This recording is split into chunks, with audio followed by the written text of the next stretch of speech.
Ok, galerinha, então olha, continuando no nosso estudo sobre a coesão textual, eu vou apresentar para vocês agora, a gente estava raciocinando acerca dos pronomes demonstrativos, daquele processo de anáfora, de catáfora, e a gente viu na nossa última aula que essa referência ela não precisa ser feita necessariamente por meio de um pronome. Ela pode ser feita simplesmente pelo uso de uma palavra, pelo uso de uma expressão que vai retomar uma outra expressão, ok? Então aqui, nesse nosso slide, eu devo lembrar a vocês, nós já estudamos as orações adjetivas. E lá nas orações adjetivas aparece o papel fundamental de um articulador textual, que é o pronome relativo. Então só pra gente entender aqui, ó, o que é uma oração subordinada adjetiva. E você vai entender por que eu vou te falar isso, porque agora a gente vai se aprofundar no estudo do pronome relativo, tá? A oração subordinada adjetiva é aquela oração cuja função sintática dela é adjunta de nominal. A gente já sabe que existem dois tipos, a restritiva e a explicativa, mas a função sintática de ambas vai ser sempre de adjunta de nominal. Então vamos relembrar o que é uma adjunta de nominal. Adjunta de nominal é um termo de natureza adjetiva, observe, é um termo de natureza adjetiva que vai, obviamente, caracterizar um termo de natureza substantiva. Geralmente, o adjunta de nominal, geralmente, não apenas só ele, tá? Mas geralmente o adjunta de nominal é representado por um adjetivo. Ou seja, uma das funções sintáticas do adjetivo é a adjunta de nominal. Uma das possíveis funções sintáticas é o adjunta de nominal. Então, aqui eu vou colocar um exemplo de um substantivo, olha lá. E aí eu posso, a partir dele, receber satélites, e estes satélites vão, de alguma maneira, caracterizar esse substantivo. Como é que isso funciona na prática? Na prática funciona da seguinte maneira, galera. Eu vou aqui, ó, o meu adjetivo, ele pode, no caso do mortal, pergunta aos senhores, todo homem é mortal? Sim. Então esse é um adjetivo, certo, certo. Se é um adjetivo, ele está caracterizando este nome. Se está junto a este nome, é adjunta de nominal. E esse é um adjetivo aqui que indica uma característica geral, tá? Ou uma característica universal. Nesse caso, se a característica é geral, se a característica é universal, esta característica, ela é, portanto, adicional. A gente entende isso. É uma característica adicional, ok? A gente entende isso. A gente entende que este adjetivo aqui, ó, é um adjetivo que vai... Desculpa. É um adjetivo que vai... Que aí a gente entende o papel do adjetivo, né? Então aqui você vai ter estes dois adjetivos. Já vou colocar o outro aqui. E aí eu percebo que eu posso ter, vamos deixar no singular mesmo, não tem a menor necessidade de deixar no plural. E aí eu percebo que eu posso ter o adjetivo funcionando de duas formas. Ou da forma como ele funciona em mortal, e aí nesse caso o adjetivo ele vai especificar. Ou então, galera, observe o adjetivo que eu vou colocar aqui agora, ó. Homem, eu juro que não é nada contra, não é nada pessoal, não é nada trauma, não é nada disso, tá? Só pra você entender bem a matéria. Homem fiel. Os meninos ficam pé da vida comigo, né? Homem fiel. Olha lá, galera. Concorda comigo que essa é uma palavra que indica uma característica ao substantivo homem? Concorda. Se ela indica uma característica, ela é um adjetivo, certo? Certo. E aí eu pergunto aos senhores, esse adjetivo está especificando o homem? Está fazendo mais do que isso? Não está apenas especificando, ele está restringindo. Portanto, um adjetivo especifica ou restringe um nome anterior. É isso que o adjetivo faz. Nesse caso, é facílimo a gente perceber que essa característica não é geral, pelo simples fato de que não é todo homem que é fiel, aliás, nenhum é. Então, brincadeira, não fica bravo comigo. Essa característica não é geral. Essa característica, pessoal, ela é o quê? Ela é particular. Ela pertence a apenas um grupo de homens. Então, quando a característica não é geral, a gente diz que essa é uma característica que pertence a um grupo que não é geral a característica é grupal, de um grupo de homens e não de todos estes grupos. Então, essa não é uma informação adicional.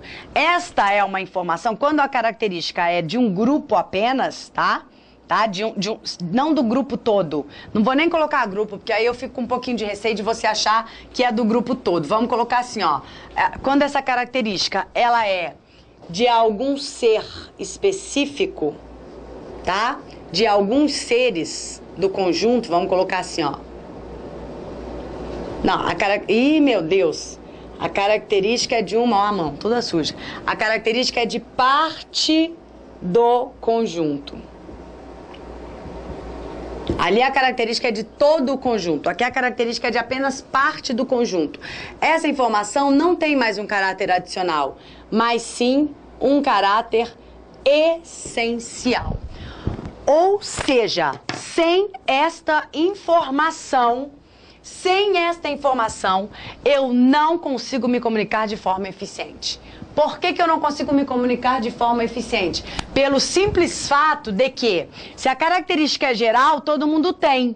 Então, eu estou só especificando, tá? Estou só especificando, para não deixar no geral, né? Eu estou especificando, colocando uma característica ali a mais.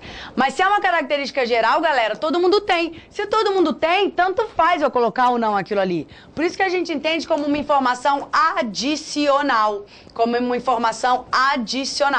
Agora, quando a característica é de apenas parte do conjunto, ou seja, não é todo homem que tem essa característica, então eu estou restringindo. E aí essa informação é essencial. Eu estou falando apenas dos homens que são fiéis. Aqui eu estou falando de todos os homens. E a oração adjetiva vai representar exatamente esse raciocínio semântico. Se você transformar esse adjetivo em uma oração, que é só colocar um verbo com um pronome relativo, então ficaria homem mortal. A oração adjetiva seria homem que é mortal.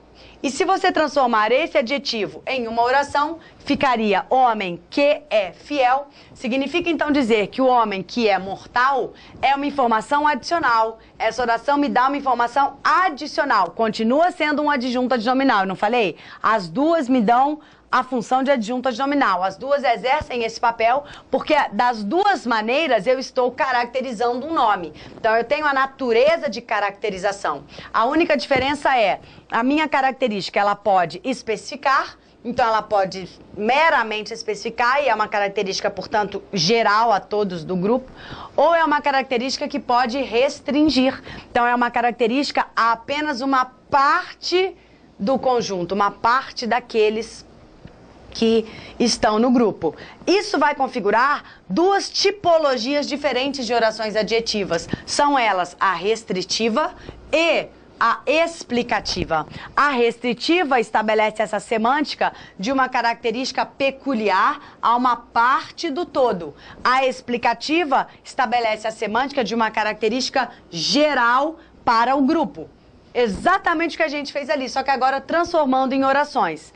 Então, a informação da restritiva é essencial para a compreensão e a informação da explicativa é adicional para a compreensão.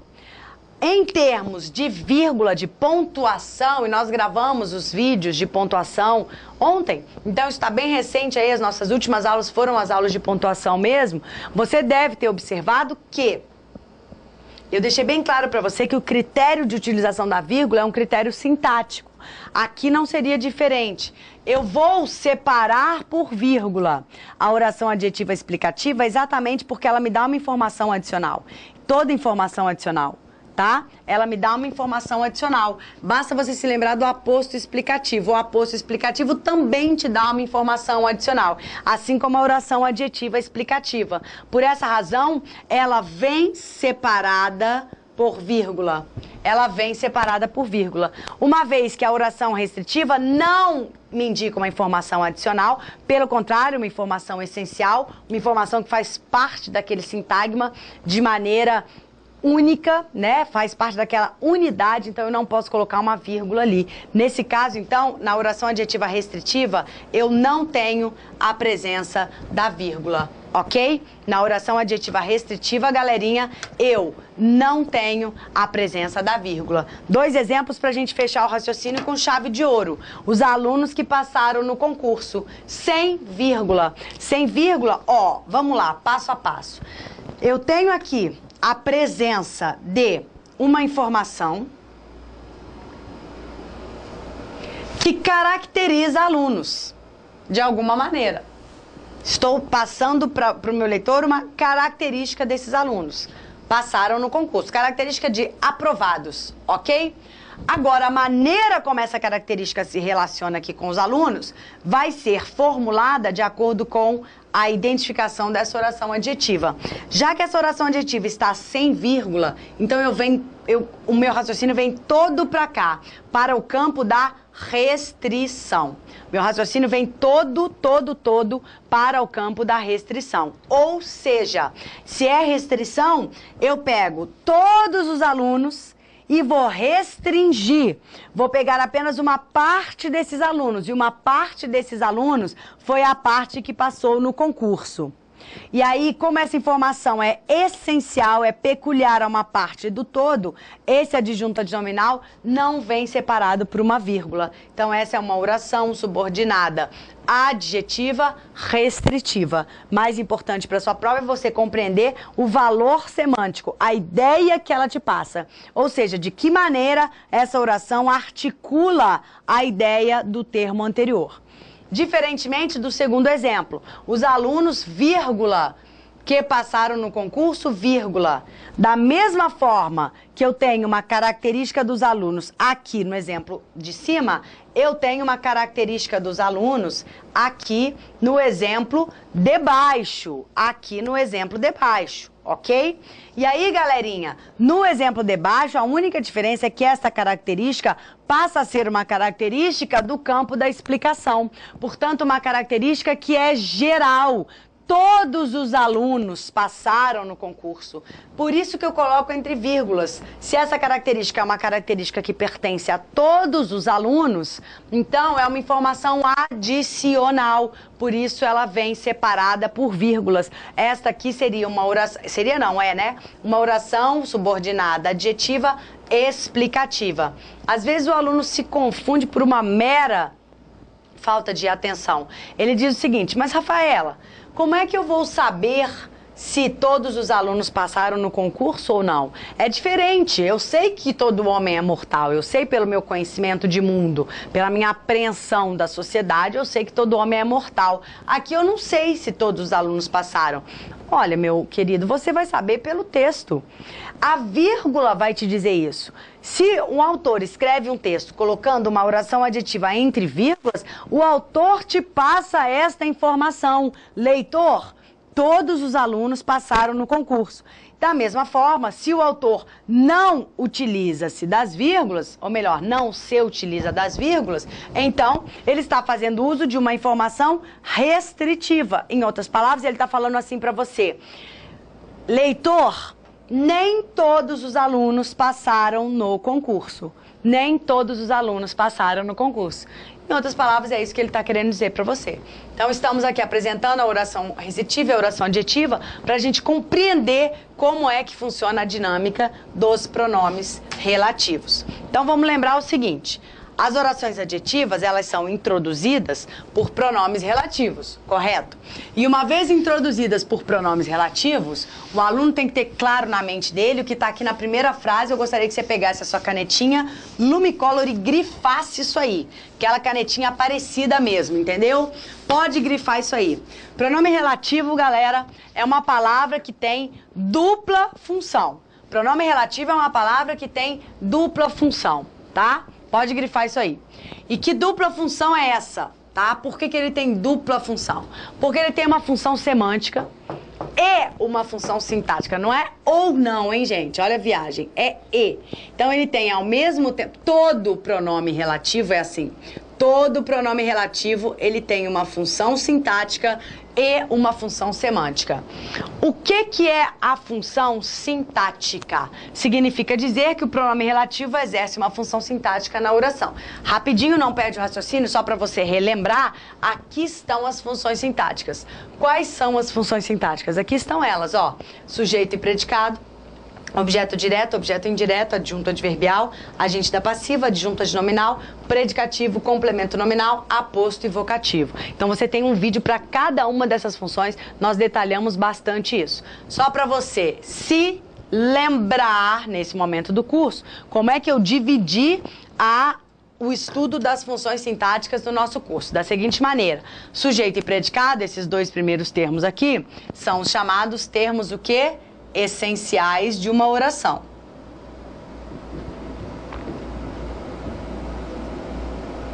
Termos essenciais da oração, ok? Depois eu apresentei para você o objeto direto, objeto indireto, adjunto adverbial e o agente da passiva, que são os complementos de verbos, tá? Não dividir o nosso estudo em termos essenciais e termos acessórios. Não é assim que as provas de concurso cobram, isso não tem a menor importância para um concurso. É muito mais importante para um concurso que o aluno entenda a relação. Quando eu falo que essas 4 funções sintáticas são complementos de verbo, eu estou dizendo então que são expressões, são termos que vão se relacionar obrigatoriamente com um verbo, ok?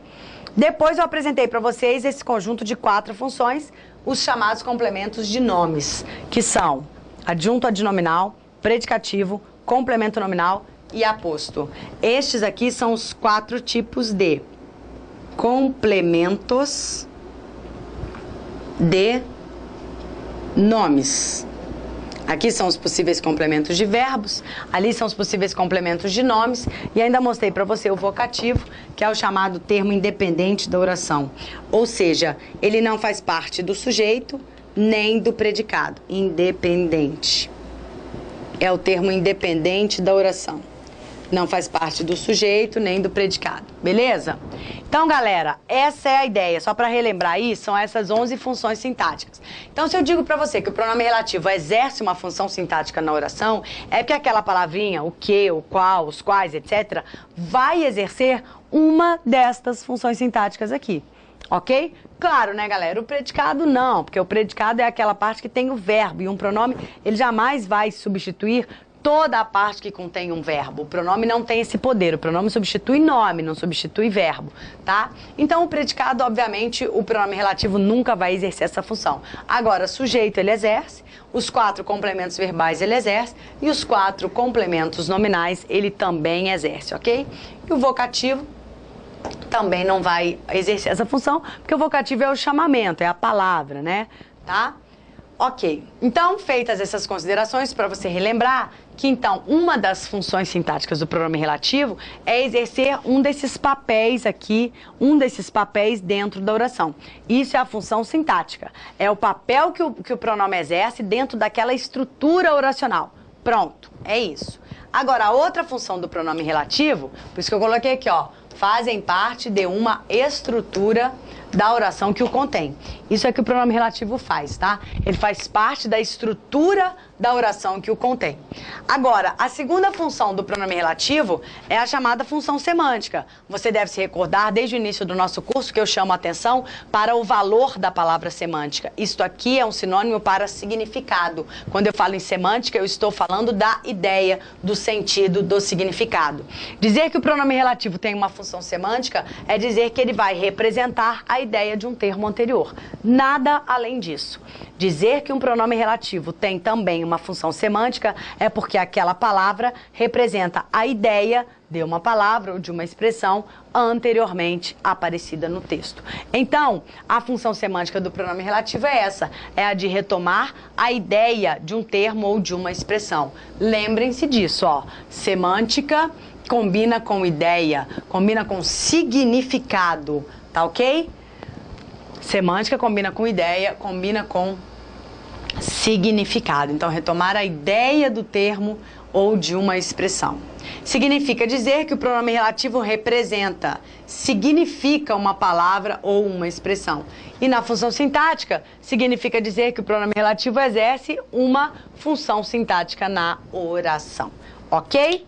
Então, aqui vamos ver como funciona essa dinâmica do pronome relativo neste exemplo. A casa a qual me referia, a casa a qual me referia era linda. Então, observem, queridos, aqui eu tenho esta expressão, este é o meu pronome relativo, retomando a ideia de a casa, então essa é toda a expressão retomada, o referente é a casa, e obviamente ele vai exercer uma função sintática dentro desta oração aqui, ó. Primeiro vamos entender quais são as orações. Oração é uma estrutura que contém um verbo. Então, quando eu olho para cá, a casa a qual me referia era linda, observe que eu tenho a presença de dois verbos, portanto eu tenho duas orações. Então, o pronome relativo fez o quê? Interferiu na primeira oração. A gente falou isso nas aulas de pontuação. É quando uma oração quebra a estrutura de uma outra e se coloca entre elas, entre essas estruturas. Portanto, essa é uma oração interferente, né? Quer dizer, eu quebrei aqui a estrutura dessa primeira oração. Então, é como se a primeira oração fosse a casa era linda e a minha segunda oração é essa aqui, a qual me referia. Como a função do pronome relativo é retomar o significado, é retomar a ideia, então eu tenho duas orações. A primeira oração é a casa era linda. A segunda oração, do jeito que está escrita aqui, é a qual me referia. Mas aí vem a função semântica do pronome relativo. O pronome relativo não retoma a ideia, não representa, ó, adoro essa palavra. Ele não representa uma expressão. Então, este pronome relativo, a qual, está representando o seu antecedente, que no caso é a casa. Então, a segunda oração é referia-me, já colocando de acordo com a colocação pronominal, já sabemos que eu não posso iniciar uma oração com pronome oblíquo átono, então, referia-me à casa. Essa é a minha segunda oração. Aí a gente entende facilmente qual que é o papel articulador do pronome relativo. Já que eu quero articular essas ideias no meu texto, uni-las em um só período, então eu preciso de uma palavra que tenha esse papel da coesão textual e que vá articular estas orações. De que maneira? Substituindo aquilo que pode ser substituído. Já que a expressão a casa repetiu-se, então eu posso fazer uso de um pronome relativo, já que uma das funções do pronome relativo é representar a ideia de um termo. Ele é uma outra palavra. Isso enriquece o seu texto, porque aí o seu texto não fica com palavras repetidas. O pronome relativo, ele é uma outra palavra, tá? E por isso mesmo a leitura do seu texto não será uma leitura com vocábulos repetidos, o que torna o seu texto extremamente chato e insuportável. Então, ó, imagina eu falando, a casa era linda e eu me referia à casa. Toda hora repetindo casa, casa, casa. Se eu tenho um pronome, eu agora posso colocar o pronome para representar a ideia desse termo repetido. E aí eu não preciso repetir. Essa é a explicação da função semântica. Esse é o papel semântico que um pronome relativo tem. Todo pronome relativo, ele vai representar uma ideia. Você não pode se esquecer disso. Ele vai representar uma ideia. Assim como ele representa uma ideia, nesta oração, ele está ocupando um lugar. Então, ele faz parte da estrutura dessa oração. Toda vez que eu falo em estrutura, eu estou falando em função sintática. E falar em função sintática é o quê? É estabelecer o papel deste termo dentro desta estrutura. O papel deste termo dentro desta estrutura. Então, como é que a gente vai fazer para identificar a função sintática de um pronome relativo? É o que nós veremos no nosso próximo vídeo. Um grande abraço para você, não perde o fio da meada, te vejo daqui a pouquinho.